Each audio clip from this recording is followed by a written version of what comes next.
नमस्कार, नवभारत टाइम्स के special show lunch का पंच में आपका स्वागत है। आपके साथ मैं हूं विनीत त्रिपाठी। ईद का दिन है, गले आज तो मिल ले जालिम। रस्में दुनिया भी है, मौका भी है, दस्तूर भी है। दिन तो ईद का नहीं था और ना ही सामने बैठा जालिम इस लायक था कि उसे गले लगाया जा सके, मगर रस्में दुनिया भी था और मौका भी था और दस्तूर भी। रक्षा मंत्री राजनाथ सिंह फिर कहां चूकने वाले थे। चीन और पाकिस्तान को उनके सामने आईना दिखाया गया। मौका था एससीओ समिट का। इस बार समिट की अध्यक्षता चीन कर रहा था। यहां पर सभी एससीओ देशों के रक्षा मंत्री मौजूद थे। पाकिस्तान भी इसका मेंबर है, लिहाजा उसके भी रक्षा मंत्री ख्वाजा आसिफ वहीं तशरीफ रखे हुए थे। चीन और पाकिस्तान की मिली भगत तो देखिए। दोनों जिगरी यारों ने ऐसा ज्वाइंट स्टेटमेंट तैयार करवाया जिसमें भारत का आतंकवाद के प्रति एक सख्त रुख नरम पड़ रहा था। राजनाथ सिंह तुरंत इस साजिश को भांप गए और इस ज्वाइंट स्टेटमेंट में हस्ताक्षर ही नहीं किए। एससीओ देश ने जब भारत का ये सख्त रुख देखा तो उनके हलक का पानी भी सूख गया। राजनाथ सिंह ने चीन के किंगदाओ में एससीओ यानी कि शंघाई कोऑपरेशन ऑर्गेनाइजेशन के रक्षा मंत्रियों की बैठक में आतंकवाद पर पाकिस्तान को जमकर लताड़ा। उन्होंने अप्रैल में हुए पहलगाम आतंकी हमले के बाद कड़ी प्रतिक्रिया दी। राजनाथ सिंह ने कहा कि कुछ देश सीमा पार आतंकवाद को अपनी नीति के तौर पर इस्तेमाल करते हैं और आतंकवादियों को पनाह देते हैं। उन्होंने एससीओ से ऐसे देशों की आलोचना करने में संकोच न करने की भी बात कही।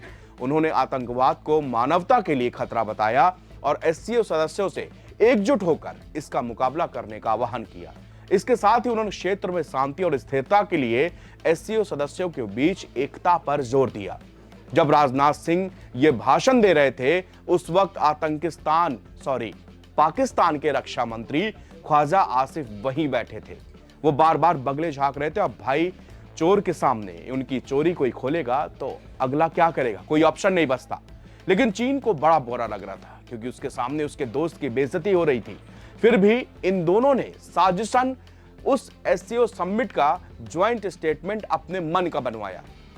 हमारे सहयोगी टाइम्स ऑफ इंडिया के मुताबिक इस दस्तावेज में कथित तौर पर पहलगाम आतंकी हमले का कोई जिक्र ही नहीं किया गया, लेकिन बलूचिस्तान में आतंकवादी गतिविधियों का सीधा संदर्भ दिया गया।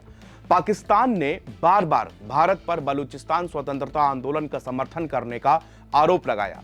इसका भारत ने स्पष्ट रूप से सख्त लहजे से खंडन किया। पाकिस्तान कितना नीचे गिर सकता है इसकी कोई लिमिट नहीं है। बलूचिस्तान में पाक सेना ने क्या क्या किया है ये किसी से छिपा नहीं है, बल्कि पब्लिक डोमेन में है। हर साल कितने लोगों को बलूचिस्तान से अगवा कर लिया जाता है ये भी आंकड़ा मौजूद है। बलोच महिलाओं के साथ में क्या क्या नहीं हुआ, उनकी तकलीफों को आप शब्दों में बयां नहीं कर सकते। उन लोगों को पाकिस्तान आतंकवादी मानता है।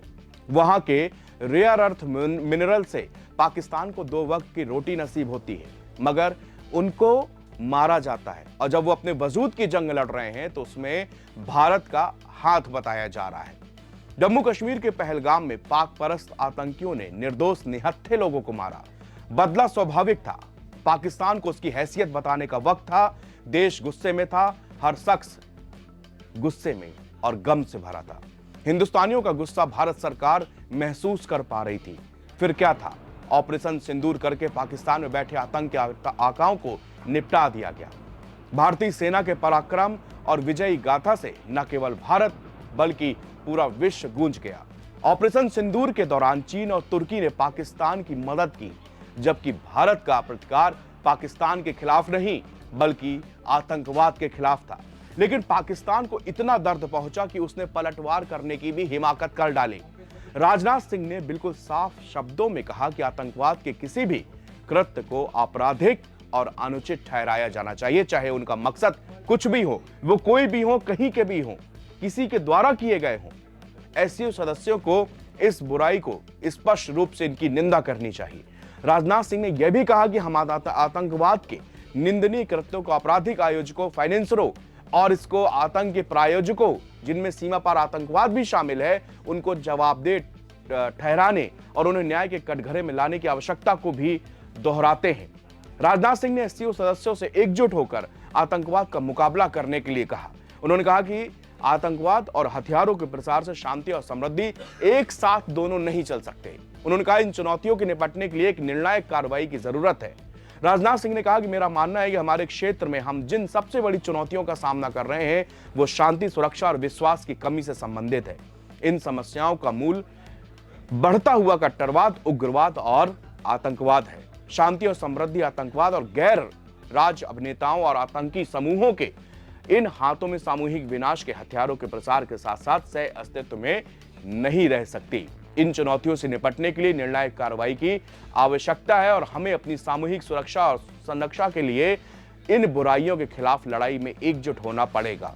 रक्षा मंत्री राजनाथ सिंह ने कहा कि कुछ देश सीमा पार आतंकवाद को नीति के तौर पर इस्तेमाल करते हैं और आतंकवादियों को पनाह देते हैं, उनको आश्रय देते हैं।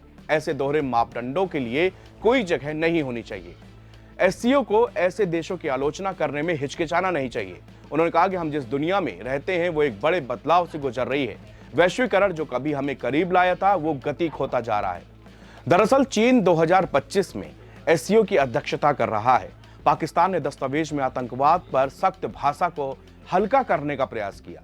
भारत ने इसे कतई स्वीकार नहीं किया क्योंकि यह उसकी आतंकवाद की विरोधी नीति और पहलगाम हमले के पीड़ितों के प्रति जवाबदेही को कमजोर कर रहा था। दस्तावेज में बलूचिस्तान का उल्लेख पाकिस्तान के इस दावे को दर्शाता है कि भारत वहां शांति भड़का रहा है, जिसे भारत ने बार बार खारिज किया।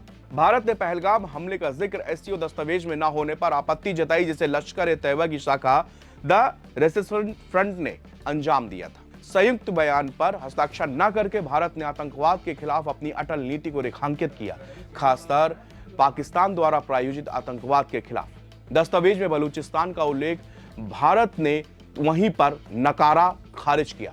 यह इनकार पाकिस्तान को वैश्विक मंच पर अलग थलग करने और उसके आधारहीन आरोपों को बेनकाब करने की भारत की रणनीति को दर्शाता है। इकोनॉमिक टाइम्स के मुताबिक चीन ने आतंकवाद पर सख्त भाषा को हल्का करने की कोशिश की, जो भारत के लिए अस्वीकार्य था। भारत का यह कदम एससीओ में चीन की अध्यक्षता के तहत उसकी पक्षपातपूर्ण भूमिका की चुनौती देता है। भारत का दस्तावेज पर हस्ताक्षर न करना उसकी रणनीति स्वायत्तता को दर्शाता है। यह 2022 और 23 में आतंकवाद पर अस्पष्ट भाषा के खिलाफ भारत की आपत्तियों पर निरंतरता है, जो वैश्विक मंचों पर उसकी सैद्धांतिक दृढ़ता को रेखांकित करता है। एससीओ समिट चाइना में हो रही थी। ऐसे में पाकिस्तान पूरा सीना चौड़ा करके वहां पर बात बलूचिस्तान पर आतंकवाद की कर रहा था। बात यह कर रहा था कि किस तरह से बलूचिस्तानी के बीएलए वहां पर पाकिस्तान के खिलाफ मोर्चा छेड़े हुए है और इसमें पाकिस्तान बार बार भारत का हाथ होने की बात कह रहा था, जबकि भारत ने बिना किसी सबूत के ये सब बातों में सख्त ऐतराज कई बार जताया है। लेकिन इसके बावजूद चाइना के घर में पाकिस्तान ये सब झूठे आरोप भारत पर मढ़ना चाह रहा था और ऐसा ही ज्वाइंट ऑपरेशन, ज्वाइंट स्टेटमेंट में ये सब चीजें दर्ज कराई गई। ये साजिश थी जिसको कि राजनाथ सिंह ने पूरा पर्दाफाश किया। उन्होंने इसको पढ़ा और पूरे ज्वाइंट स्टेटमेंट में कहीं भी पहलगाम अटैक का जिक्र नहीं। वो अटैक जिसने केवल भारत नहीं बल्कि पूरे विश्व की आत्मा को झकझोर दिया था। पूरे विश्व एक साथ भारत के साथ खड़ा था और इस आतंक की लड़ाई में अपना योगदान देने की बात कर रहा था। ऑपरेशन सिंदूर के दौरान भी विश्व के कई बड़े देशों ने भारत के आतंकवाद के प्रति रुख को सराहा था, लेकिन न तो चीन का दिल पसीजा और न ही पाकिस्तान का तो पसीजेगा कैसे, क्योंकि आतंक को पालता और पोसता, बड़ा करता वही मुल्क है। और इसीलिए राजनाथ सिंह ने जब एससीओ समिट में धज्जियां एक के बाद एक कई उड़ाना शुरू की तो पाकिस्तान सिर्फ नक्काशी की तरह देखता रह गया।